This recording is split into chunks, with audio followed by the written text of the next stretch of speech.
What's up guys, Sean here, doing a video in conjunction with the David Horowitz Freedom Center and StopK12Indoctrination.org, and today I'm going to tell you how the state of California is using first grade history textbooks to indoctrinate children to support current California state politicians. Recently it was discovered that textbooks being used by first graders at the Elk Grove Unified School District contained a glowing profile of current California Lieutenant Governor and gubernatorial candidate Gavin Newsom. The passage hails Newsom as a civil rights hero for his decision as mayor of San Francisco to order the county clerk to issue marriage licenses to same-sex couples in the year 2004. The profile reads that Gavin says people could marry who they choose. Sometimes Gavin helped marry people. Sometimes those marriages weren't between a man and a woman. He made sure that people's rights were respected. Now this profile, which reads like a press release from the Newsom campaign, made its way into first grade history textbooks due to a California state law called the FAIR Act. The FAIR Act requires history textbooks in the state of California to be more inclusive when it comes to underrepresented minorities. Now in case you're curious, Gavin Newsom is not a member of the LGBT community, so even under that justification, this does not belong in the history textbook. I mean, think about how absurd this is. First graders in California are being taught that a current gubernatorial candidate and future presidential candidate belongs amongst figures like Dr. Martin Luther King Jr. and Abraham Lincoln, historical figures who were hated in their time,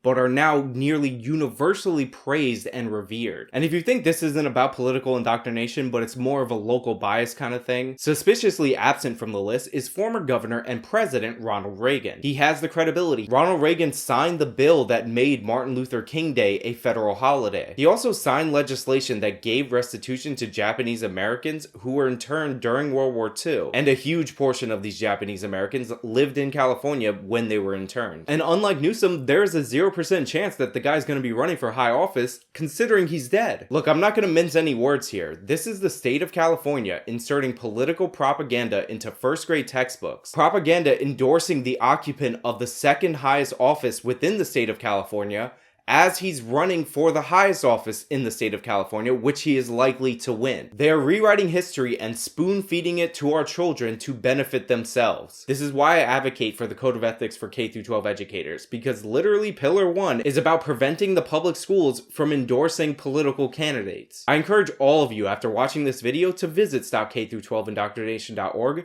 and learn more about public school indoctrination. If you'd like to report instances of K-12 indoctrination that you see, you can also do so on the website, and there you can also read about our code of ethics and get behind our campaign. This has been Sean Fitzgerald for the David Horowitz Freedom Center. Till next time.